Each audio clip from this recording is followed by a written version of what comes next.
Friends, welcome back to my channel. চলে আসলাম আজকে আরেকটা নতুন ভিডিও নিয়ে।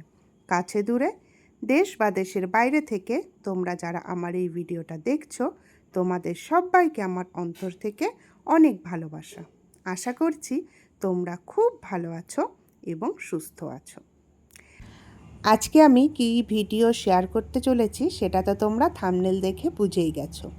তো সকাল সকাল মামনের তো পুজো দেওয়া কমপ্লিট হয়ে গেছে, আর আমি ততক্ষণ একটু নিচের কাজবাজগুলো সব কমপ্লিট করে নিচ্ছিলাম। তারপরে চলে এসেছি ঠাকুর ঘরে।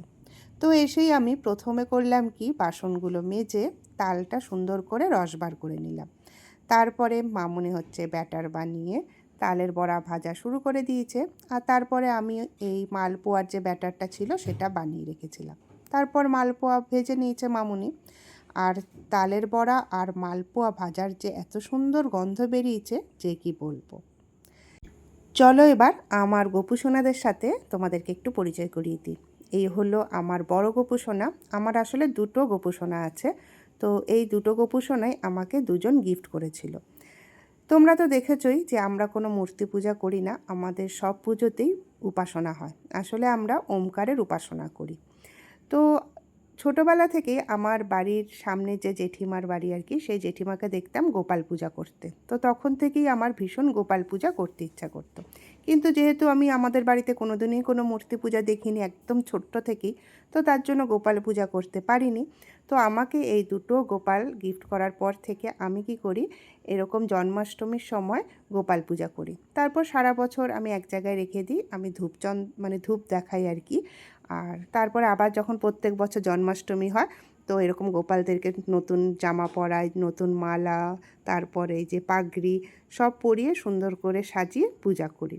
তো আসলে আমার এইভাবেই ভালো লাগে। তারপরে হচ্ছে তালের বড়া বানিয়ে দিই, তারপরে মালপোয়া বানিয়ে দিই। তারপরে যখন আবার পূজা শেষ হয়ে যায় তখন আবার যেখানে আমি গোপাল সোনাদের রাখি সেখানে সুন্দর করে রেখে দিই। আর আমাদের বাড়িতে তো এই গোপাল পূজা হয়, আর জেঠুমনির বাড়িতে প্রত্যেক বছরই ছোট থেকেই দেখে আসছে, যেহেতু জেঠুমনি খুব পড়াশোনা ভালোবাসে, তো তার জন্য ওদের বাড়িতে সরস্বতী পুজো হয়। তো আমাদের বাড়িতে এই দুটো পুজোই কিন্তু হয়ে থাকে। তারপর দেখো কি কি প্রসাদ সাজিয়ে নিয়েছি। আসলে আমি তো অত গোপাল পূজা পারি না, যতটুকুনি আমি অন্তর থেকে চেষ্টা করি আর কি করার। তো দেখো এখানে আমি প্রসাদ সুন্দর করে সাজিয়ে নিয়েছি। এখানে ফল প্রসাদ আর কি, আর নাড়ু আর খই তো আমাদের বাড়িতে বানানোই থাকে আর কি, তো সেটাও আমি প্রসাদে দিয়েছি। আর এখানে আছে হচ্ছে তালের নাড়ু, তারপরে আছে মিষ্টি, মালপোয়া, আর এখানে না আছে আমাদের বর্ধমানের স্পেশাল যেটা, সেটা সীতাভোগ আর মিহিদানা। তো পাপা কী করেছে, একসাথে নিয়ে এসছে। ওপরে হচ্ছে সীতাভোগ আর নিচে আছে মিহিদানা, আর জল দিয়েছি। আর এখানে দিয়েছি হচ্ছে এটা রাবড়ি। তো মাখন আর রাবড়ি যে যেটা বলে আর কি, তো দোকানে এরকমই পাওয়া যাচ্ছিলো, তো তার জন্য এরকমই আনা হয়েছে। তো চলো তোমাদেরকে একটু সাজানোর পর দূর থেকে দেখিয়ে দিই কীভাবে সাজিয়েছি। এই দেখো, আমার খুবই ভালো লাগে এই পূজাটা করতে সত্যি। তো আর আমার বাবা মাও ভীষণ এনকারেজ করে এই পূজাটার জন্য। তো ভীষণ এক্সাইটেড থাকি ছোট থেকেই। তো দেখো আজকে তো আমার ভীষণ একটা ভালো দিন কেটেছে আর কি। তো চলো কী কী রান্না করেছি সেটাও দেখাই।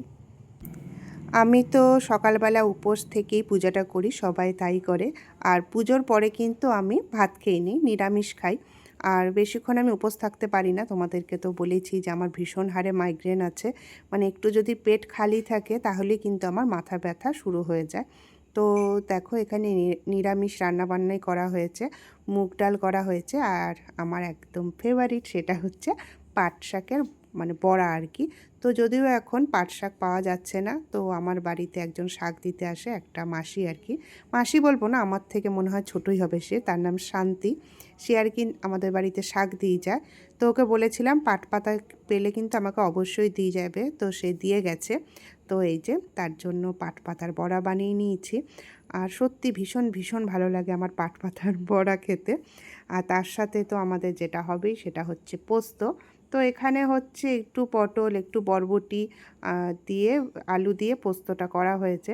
আর পোস্ত হলে তো পাপা, আয়ুষ, আমরা তিনজনাই আর কি ভীষণ ভালোবাসি পোস্ত খেতে। তবে পেঁয়াজ দিয়ে পোস্ত খেতে বেশি ভালোবাসি, কিন্তু যেহেতু আজকে নিরামিষ তো তার জন্য তো পেঁয়াজ দেওয়া যাবে না। তো এই হলো আজকে আমাদের লাঞ্চের মেনু। তারপরে সন্ধ্যাবেলা চলে আসলাম একদম 1 কাপ কফি নিয়ে। আজকে না হঠাৎ করে আমার ভীষণ কফি খেতে ইচ্ছা করছে। যদিও আমি কফিটা একদমই কম খাই, তার কারণ ওই যে মাইগ্রেনের জন্য আমি কফি খাওয়াটা একদম বন্ধ করে দিয়েছি। ঠান্ডার দিনেও আমি কফি খাই না।